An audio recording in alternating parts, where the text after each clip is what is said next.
Aș dori să dau citire la versetul 28, să-l recitesc de fapt. Este un verset care deja s-a menționat și în seara aceasta de câteva ori. Cine fura, să nu mai fure, ci mai degrabă să lucreze cu mâinile lui la ceva bun, ca să aibă ce să dea celui lipsit. Amin. Și tema pentru seara aceasta este o temă destul de dificilă și când am fost invitat ca să vorbesc, m-am tot gândit dacă sunt persoana potrivită. Pentru că e vorba despre muncă și despre cum să muncim. Și Apostolul Pavel ne îndeamnă și ne spune că omul cel nou, care e transformat, așa cum am auzit, de Duhul lui Dumnezeu, are o viață nouă, are o viață schimbată și lucrul acesta se vede chiar și în modul în care el muncește. Viața lui e transformată chiar și la locul de muncă. Să fim vrednici de chemarea noastră, sau cum spune Apostolul Pavel în Filipeni, la capitolul 1, cred că versetul 27, o viață vrednică de Evanghelie și prin modul în care noi muncim.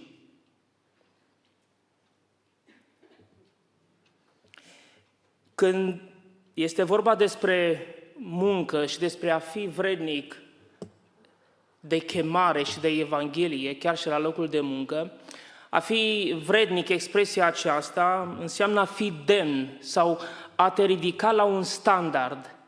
Există un standard de comportament vrednic de Evanghelie și despre acest standard ne vorbește Apostolul Pavel. Și el vrea să se asigure că cei din Efes trăiesc conform cu acest standard, cu această vrednici de această chemare, de acest standard al Evangheliei. Și această schimbare pe care Dumnezeu o face, așa cum spuneam deja, afectează toate domeniile vieții. Și aș vrea să încep prin a spune câteva lucruri greșit înțelese cu privire la muncă. În primul rând, aș dori să menționez că munca nu este o pedeapsă. Munca nu este o pedeapsă. Pentru că munca a fost instituită înainte de cădere. Dumnezeu l-a așezat pe Adam în grădină și i-a spus să o lucreze, să o muncească. Munca nu este o pedeapsă. Sudoarea frunții și cum muncim poate fi o pedeapsă, sau faptul că trebuie să muncim mai mult pentru a avea cele necesare. Un alt lucru greșit înțeles cu privire la muncă este că munca fizică este inferioară muncii intelectuale. Spun unii că munca aceea deosebită e cea care se face cu capul, nu cu mâinile. Sau munca spirituală e și mai bună, e superioară. Dar Scriptura nu ne învață așa. Orice fel de muncă este un lucru bun și binecuvântat și are aceeași valoare în ochii lui Dumnezeu. Să ne amintim că însuși Domnul Iisus Hristos a fost fiul unui tâmplar și cel mai probabil El însuși a făcut tâmplărie. Să ne amintim că Marele Apostol Pavel a fost făcător de corturi și mă gândesc că a folosit mâinile lui. Toată munca este la fel de valoroasă, indiferent că e cu mâinile, indiferent că este cu capul, munca intelectuală. Un alt lucru greșit înțeles cu privire la muncă este că munca este un obstacol în viața spirituală. Cu alte cuvinte, eu nu sunt destul de spiritual, nu am timp așa de mult pentru lucrurile spirituale, pentru că trebuie să muncesc. Dacă n-aș mai merge la muncă, Dacă s-ar face mana așa dimineață, cum și aș putea să culeg mâncare, dar nu doar mană, să am frigiderul plin și tot ce am nevoie, aș fi mai spiritual. Și cred că acesta este un lucru greșit. Nu munca ne este obstacol în viața spirituală și în creșterea noastră. Păcatul, faptul că iubim poate prea mult munca sau banii de fapt sau succesul profesional, asta este un obstacol în creșterea noastră spirituală, nu munca în sine. Un alt lucru greșit înțeles este faptul că succesul profesional determină valoarea ta ca și persoană. Cu alte cuvinte, dacă ai o funcție bună, dacă ești patron, dacă ai destui bani, dacă ai o firmă, dacă ai o poziție, dacă ai un nume, atunci ești cineva, te-ai ajuns, ai o valoare deosebită.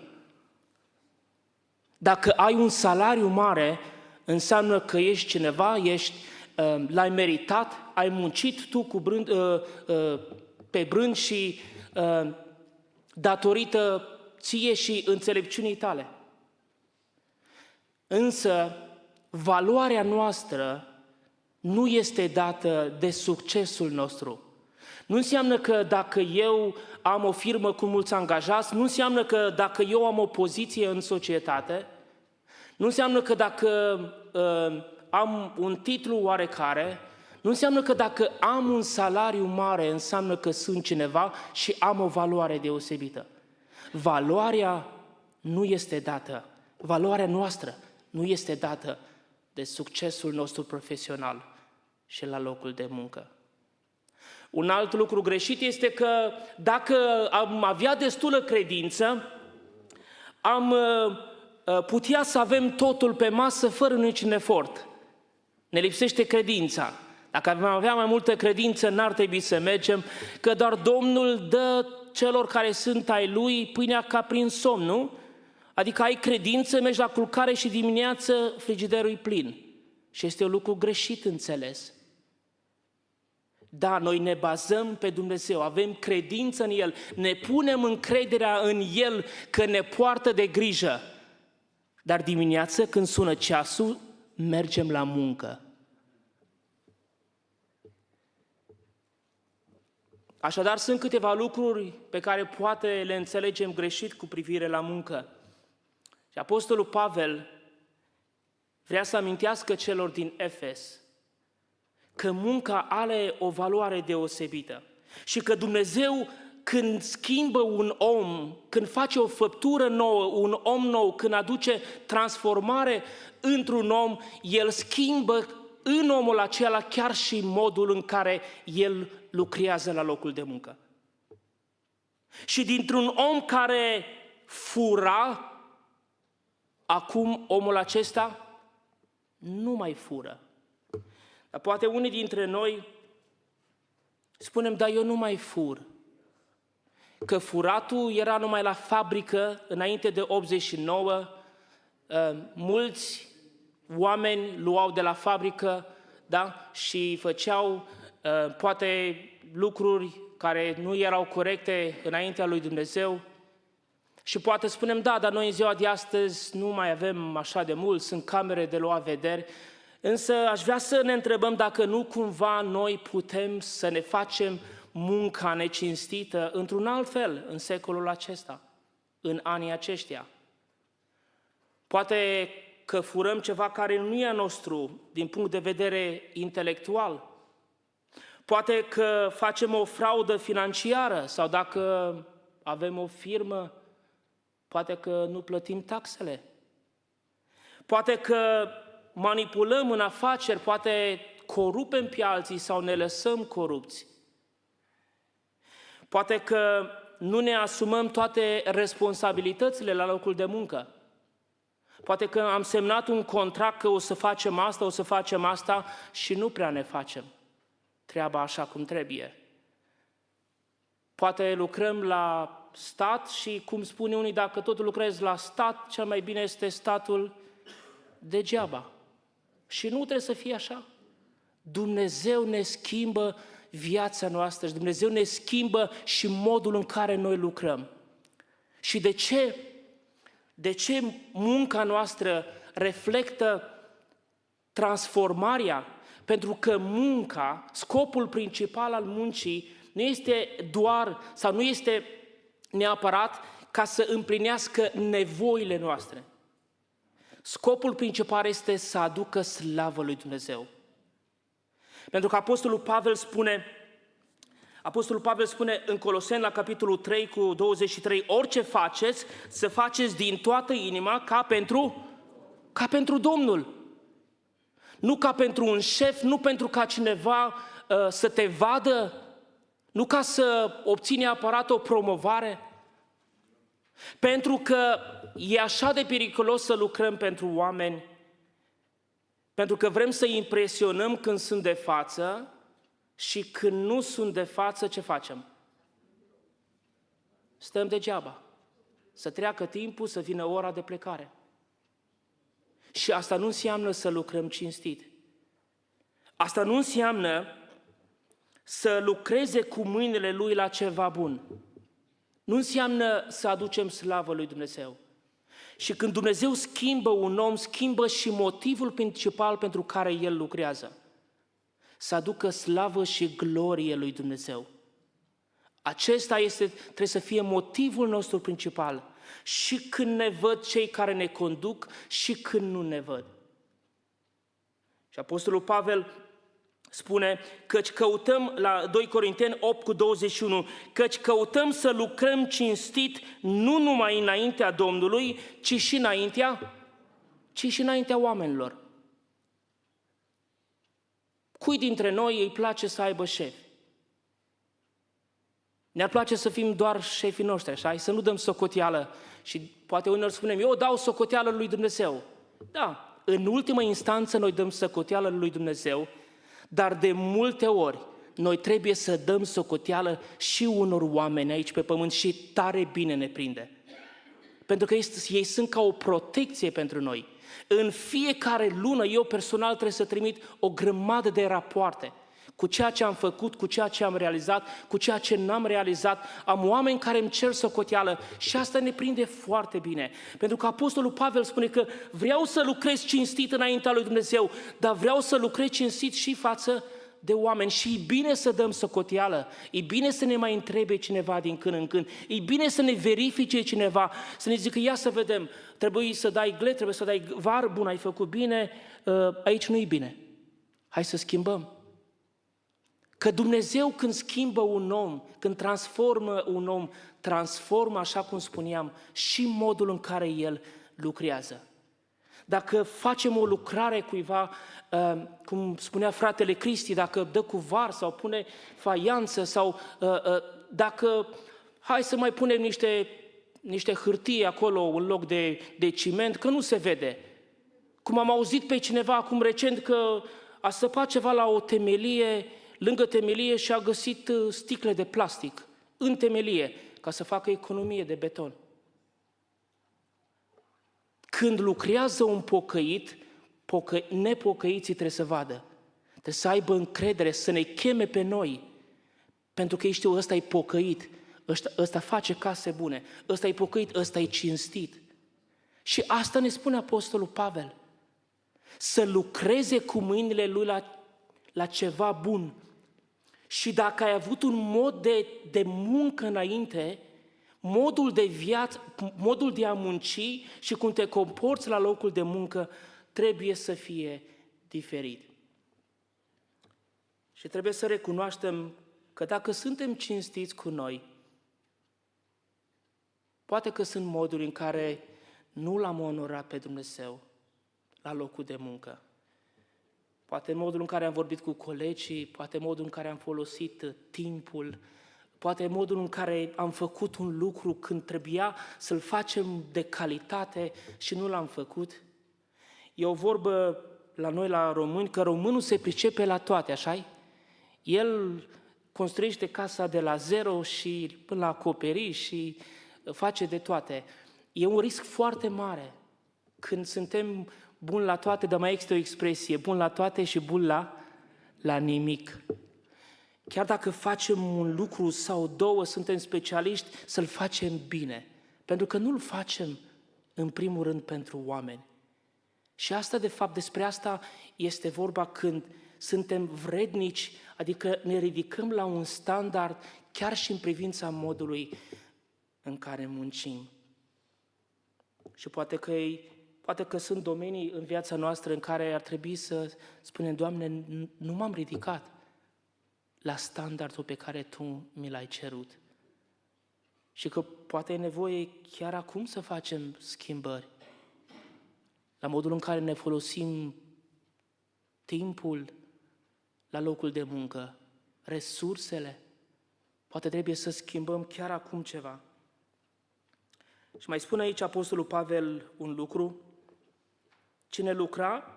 cine fura să nu mai fure, ci mai degrabă să lucreze cu mâinile lui la ceva bun, ca să aibă să dea și celui lipsit. Pentru că scopul muncii nu este doar să aducă slavă lui Dumnezeu și să îngrijească și să îngrijim de nevoile noastre personale.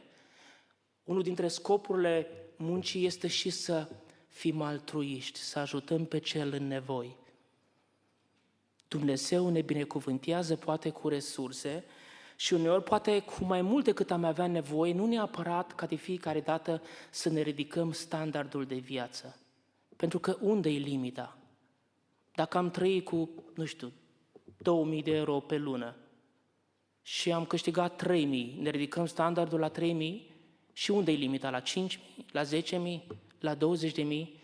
Sau poate Dumnezeu ne ridică veniturile ca să ajutăm și pe cel care este în lipsă, adică ca să fim o binecuvântare pentru cei din jur. Pentru că scopul muncii este nu doar să avem, să îngrijim de nevoile noastre, scopul muncii nu este doar să aducem slavă lui Dumnezeu, acesta e scopul suprem, scopul pentru care muncim este și să fim o binecuvântare pentru cei din jur. Pentru că spune în Proverbe la capitolul 19 cu 17, cine are milă de sărac împrumută pe Domnul. Și Domnul Iisus Hristos însuși a spus, este mai ferice să dai. Păi ca să dăm, trebuie să muncim. Și aș vrea să închei spunându-vă o mărturie pe care am văzut-o cu ochii mei acum recent. Cu câteva săptămâni în urmă am fost în Germania și am predat la un curs și pentru că eram acolo, am vizitat câțiva oameni care se roagă și care dăruiesc pentru lucrarea AMEC din Europa. Cred că am avut vreo 6 sau 7 vizite în 2-3 zile. Unii dintre ei cunoșteau limba engleză, am vorbit cu ei în limba engleză. Unii dintre ei nu cunoșteau și am avut un traducător pentru câțiva dintre ei. Și la un moment dat trebuia să vizitez pe cineva, o familie în vârstă, de pensionari, care nu știau limba română, nu știau nici limba engleză și nici nu aveam traducător. M-am dus la ei acasă, le-am dus o ciocolată și o felicitare. Am intrat în casă, am știut să spun bună seara în limba germană, ei au știut să spună bună seara în limba engleză și cam atât a fost. Ne-am așezat la masă, am scos telefonul, aveam o aplicație, eu vorbeam în limba engleză și telefonul traducea în limba germană, dar era o germană stâlcită. Ei vorbeau limba germană și telefonul traducea în limba engleză și ne-am înțeles așa vreo jumătate de oră.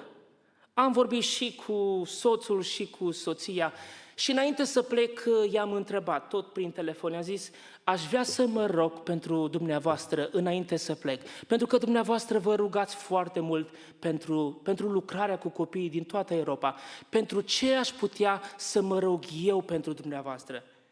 Și fratele în vârstă, poate vreo 75 de ani, 80 de ani. Acum mă scuzați dacă e cineva de 75 de ani și nu se simte în vârstă, vă rog să mă scuzați.